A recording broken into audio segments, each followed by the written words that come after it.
నమస్తే. నిన్న పులివెందుల్లో జగన్ పర్యటన జరిగింది.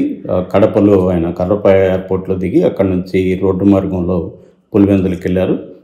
దాదాపు ఇది 3 రోజుల పర్యటన పులివెందులకు సంబంధించి. దాంతో జగన్ పులివెందులకు వచ్చాడని తెలిసి వేలాది మంది కార్యకర్తలు, ప్రజలు పెద్ద ఎత్తున వచ్చారు. ఈ సందర్భంగా జగన్ ఇంటి మీద రాళ్ల దాడి జరిగిందని, అద్దాలు పగలగొట్టారని, ఇంటి అద్దాలు, తర్వాత జగన్కి వ్యతిరేకంగా నినాదాలు చేశారని వార్తలు వచ్చాయి. ఇదంతా చేసిందంతా కూడా వైసీపీ కార్యకర్తలే అని చెప్పి వార్తలు వచ్చాయి. వైసీపీ కార్యకర్తలు ఎందుకు ఇలా చేశారంటే, జగన్ ఇన్ని రోజులు తాడేపల్లి నుంచి బయటికి రాలేదు, ఇక్కడ ప్రజల సమస్యల్ని పట్టించుకోలేదు, ఇప్పుడు ఓడిపోయినాక మీకు పులివెందులు గుర్తొచ్చిందా అని ఆగ్రహావేశాలు వ్యక్తం చేశారని అంటున్నారు. అయితే దీన్ని వైసీపీ అఫీషియల్గా ఖండించింది. ఇదేం లేదు, కేవలం తోపులాట మాత్రం జరిగింది, జగన్ చూడడానికి పెద్ద ఎత్తున జనం వచ్చారు అని అక్కడ ఉన్న డిఎస్పీ వినోద్ కుమార్ కూడా ఇదే వెర్షన్ని మీడియాతో చెప్పాడు.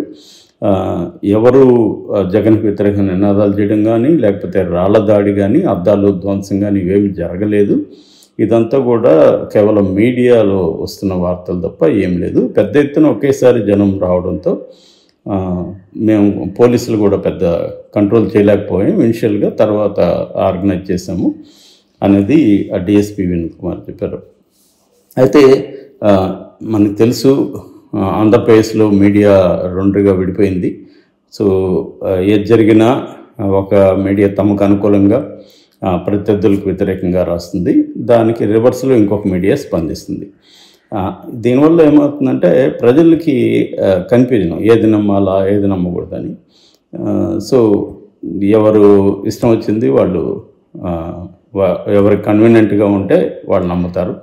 మనం ఏది నమ్మాలనిపిస్తే అది నమ్ముతాం. అంటే దీన్ని బిహేవియరల్ ఎకనామిక్స్లో కన్ఫర్మేషన్ బయాస్ అంటారు. అంటే కన్ఫర్మేషన్ బయాస్ అంటే మనం ఆల్రెడీ ఇదైతే మనం నమ్మితే బాగుంటుంది అనుకున్నప్పుడు ఎటువంటి సమాచారం వచ్చినా దానికి అనుగుణంగా మనం ఆ సమాచారాన్ని ఇంటర్ప్రెట్ చేసుకొని మనకి కన్వీనియంట్గా ఉండే విషయాన్ని నమ్ముతాం. దీన్ని కన్ఫర్మేషన్ బయాస్ అంటారు. ప్రజల్లో కూడా ఇది ఉంటుంది. మీడియాలో ఏదొస్తే తమకు అనుకూలమైన మీడియాలో వచ్చిందాన్ని తాము నమ్ముతాం, దానికి తగిన లాజిక్లు అన్నీ కూడా బిల్డప్ చేసుకుంటారు. సో అలాగా విపరీతంగా నిన్నంతా కూడా రాత్రంతా కూడా జగన్ మీద దాడి, పులివెందుల్లో జగన్ మీద దాడి. ఇప్పుడు ఎందుకంటే జగన్ మీదనే కంప్లీట్ అటెన్షన్ ఉంది.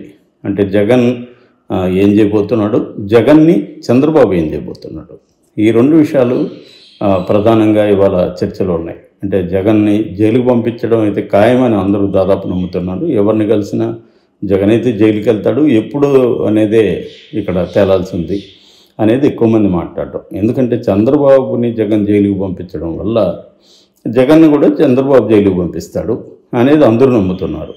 అంటే ఎలా అయిపోయిందంటే ఏ పార్టీ అధికారంలోకి వచ్చినా ప్రత్యర్థి పార్టీని ఇబ్బంది పెట్టడం, ప్రత్యర్థి పార్టీకి సంబంధించిన నాయకులను జైల్లో పెట్టడం, కేసులు పెట్టడం, ఫిజికల్గా కూడా భౌతికంగా దాడులు చేయడం, తర్వాత వాళ్ళని ప్రలోభాలు పెట్టో లేకపోతే బెదిరించో, వాళ్ళ ఆర్థిక మూలాలను దెబ్బతీసి లొంగదీసుకోను, ఇలాగ వాళ్ళని తమ పార్టీలకు కొంతమందిని కలుపుకోవడం, లేదు వేరే పార్టీలోకి వెళ్ళే విధంగా వాళ్ళని ప్రెజర్ చేయడం.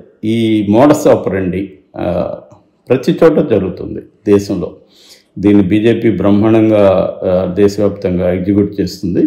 అట్లాగే పొలిటికల్ రీజనల్ పార్టీలు కూడా వాళ్ళ స్థాయిలో చేస్తారు. ఇక్కడ కేసీఆర్ గతంలో చేశాడు ఇదే పని, ఇప్పుడు రేవంత్ రెడ్డి అదే పని చేస్తున్నాడు. గతంలో అక్కడ 2014లో చంద్రబాబు అధికారంలోకి వచ్చినప్పుడు మనం చూసాం, 67 మంది వైసీపీ ఉంటే 23 మందిని ఆయన ప్రెజర్ చేసి ప్రలోభ పెట్టి తను లాక్కున్నాడు. దానికోసమే ఏబి వెంకటేశ్వరరావుని జగన్ తర్వాత సస్పెండ్ చేసింది. ఎందుకంటే ఆయన ఇంటెలిజెన్స్ చీఫ్గా ఉండి తన తన ఎమ్మెల్యేల మీద నిఘా పెట్టి ఫోన్ ట్యాప్ చేసి వాళ్ళ ప్రైవేటు వ్యవహారాలు లేకపోతే వాళ్ళు వ్యాపారాలు ఇవన్నీ కనుక్కొని వాళ్ళని బెదిరించి పార్టీలోకి చేరడానికి వెంకటేశ్వరరావు చేశాడని. ఏదైనా బాటం లైన్ ఏంటంటే ఇక్కడ ఎవడూ సొద్దుపోసలేదు, ప్రతి ఒక్కడు ఇదే పని చేస్తున్నారు. ప్రతిపక్షంలో ఉన్నప్పుడే ప్రజాస్వామ్యం విలువలు ఇవన్నీ మాట్లాడతారు, కానీ అధికారంలోకి వచ్చిన తర్వాత ప్రజాస్వామ్యం లేదు, విలువలు లేవు. ఇంతకుముందు అంటే కనీసం ఒక మీడియా, ఇండిపెండెంట్ మీడియా ఉండేది. ఇండిపెండెంట్ మీడియా ఉండి ప్రజల తరపున ప్రభుత్వాన్ని నిలదీయడం, ఎక్స్పోజ్ చేయడం, ప్రజలకు తెలియని విషయాలు కనిపెట్టి మీడియా రాయడం, అంటే బియాండ్ ద ఆబ్వియస్ అంటారు. అంటే మనకి కనిపించేదే వాస్తవం కాదు, కనిపించే వాటి వెనక కనిపించని అనేక అంశాలు ఉంటాయి, వాటిని మీడియా బయటికి తీస్తుంది. బియాండ్ ద ఆబ్వియస్ అని దీన్ని పిలుస్తారు. సో అంటే ఆబ్వియస్గా మనకు అందరికీ కనబడేది ఒకటైతే దాని వెనక ఏమున్నాయి, ఏ శక్తులు పనిచేసాయి, ఎలా జరిగింది అనేది మీడియా చేసేది. దాన్ని ఇన్వెస్టిగేటివ్ జర్నలిజం అనేవాళ్ళు. ఇవాళ ఇన్వెస్టిగేటివ్ జర్నలిజం లేదు. మీడియా యజమానులందరూ కూడా ఏదో ఒక పొలిటికల్ పార్టీతో లింకప్ అయిపోయారు. చాలామంది జర్నలిస్టులు కూడా ఇండివిజువల్గా ఏదో ఒక దాంతో ఉంటే సేఫ్, ఇటు ఫైనాన్షియల్గా కావచ్చు, లేకపోతే వేరే విధంగా కావచ్చు, ఒక పార్టీ వైపు స్టాండ్ చేసుకుంటే కానీ బతకలేని ఒక పరిస్థితి ఇప్పుడు మ్యాక్సిమం వచ్చేసింది. అందుకని ఇండిపెండెంట్ జర్నలిజం అనేది దాదాపు లేదు, ఎక్కడో ఒకటే అర ఉంది. వాళ్ళు కూడా సర్వైవ్ కావడం చాలా కష్టం ఉంది. ఎందుకంటే ఇవాళ మిడిల్ గ్రౌండ్ అనేది ఎవరు ఒప్పుకోవట్లే. ఉంటే నా వైపు ఉండు, నా వైపు లేదంటే నువ్వు నా ఎనిమీనే. అంటే నా ఎనిమీ వైపు కూడా ఉన్నావో లేదో నాకు అనవసరం, నా వైపు లేదంటే నువ్వు నాకు ఎనిమీ అని చెప్పేస్తున్నారు. సో మిడిల్ గ్రౌండ్లో ఉండే వాళ్ళకి ప్రాబ్లం ఏంటంటే రెండు వైపులా ఇతన్ని లేదా ఆమెను విమర్శిస్తుంటారు, రెండు వైపులా కూడా ఎనిమిగా ట్రీట్ చేస్తుంటారు. సో తనకున్న సర్కిల్ అంతా కూడా రెండుగా చీలిపోతుంది.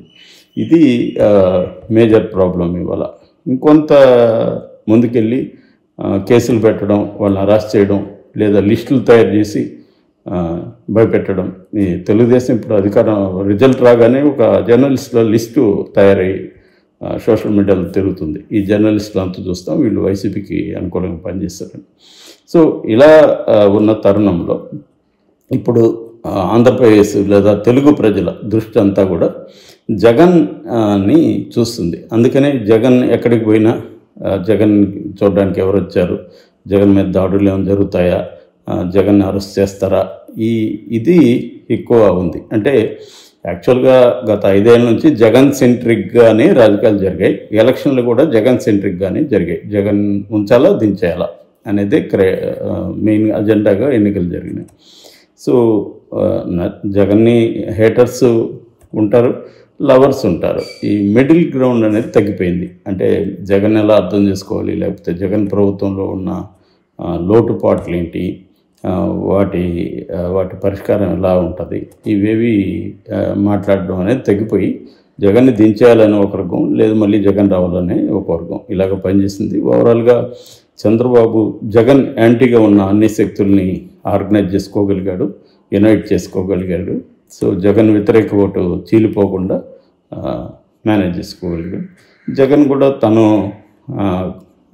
చేసిన స్వయంకృతాపరాధం అంటారు కదా, తను చేసిన తప్పుల వల్ల జగన్ కూడా ప్రజల్లో అంత ఆదరణ సంపాదించుకోలేకపోయాడు. ఓన్లీ 40% ఓట్లు మాత్రం జగన్కి పోయాయి. ఈ క్రమంలో జగన్ ఎక్కడికి పోయినా జగన్ చుట్టూ ఇవాళ మళ్ళీ మీడియా కానీ న్యూస్ కానీ అన్ని జగన్ చుట్టూ అసెంబ్లీలో జగన్ ఎలా ఉన్నాడు, అసెంబ్లీకి జగన్ వెళ్ళాడా లేదా, తర్వాత జగన్ ఎక్కడికి వెళ్తున్నాడు, జగన్ వెళ్ళినప్పుడు అక్కడ ఏం జరుగుతుంది, ఇలా ఫోకస్ అంతా ఇప్పుడు మళ్ళీ జగన్ మీద ఉంది. ఎందుకంటే ఇంకా ఈ గవర్నమెంట్ ఫుల్ ఫ్లెడ్జ్డ్ ఫంక్షనింగ్లోకి రాలేదు. ఇప్పుడిప్పుడే మంత్రులు కొంతమంది సమీక్షలు చేస్తున్నారు. ఇంకా అందరూ ఎమ్మెల్యేలు కూడా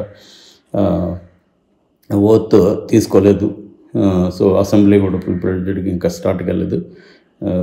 మనకి కొంతమంది మాత్రమే కొద్దిగా పనిలోకి వెళ్ళినట్టు కనబడుతుంది. పవన్ కళ్యాణ్ కావచ్చు, వంగలపూడి అనిత కావచ్చు, ఈవెన్ సాక్షాత్ ఇంకెట్లా చంద్రబాబు ఇప్పుడు ఆయన పని రాక్షసుడు అంటాడు. ఖచ్చితంగా ఆయన చాలా హార్డ్ వర్కరు, పనిలోకి వెళ్ళిపోతారు. అసలు ఆయన ప్రమాణ స్వీకారానికి ముందే, అసలు ఎలక్షన్ రిజల్ట్కి ముందే కూడా ఆయన సీఎం పోస్ట్లోకి వెళ్ళిపోయారు. సో అలాగా కొంత ఇప్పుడిప్పుడే స్టార్ట్ అవుతుంది వర్క్. సో అందుకనే ఈ ప్రభుత్వానికి కొంత టైం ఇద్దామని కూడా వైసీపీ వాళ్ళు అనుకున్నారు. జగన్ కూడా అదే చెప్పాడు, ఇది హనీమూన్ పేరు నడుస్తుంది, వీళ్ళు శిశుపాలుడు తప్పుల్లాగా చేసుకుంటూ వెళ్తారు, మనం కొంత టైం ఇచ్చి దాని తర్వాత మనం రంగంలోకి దిగుతామని. బట్ ఆల్రెడీ వైసీపీ నాయకుల మీద, కార్యకర్తల మీద తెలుగుదేశం వాళ్ళు దాడులు మొదలైనాయి. అది రిజల్ట్ అనౌన్స్ అయిన వెంటనే మొదలైంది అది యాక్చువల్గా. దాని తర్వాత మొన్నటి నుంచి కూడా వైసీపీ నాయకుల, వైసీపీ పార్టీ ఆఫీసులోని ధ్వంసం చేయడం అనే కార్యక్రమం మొదలైంది.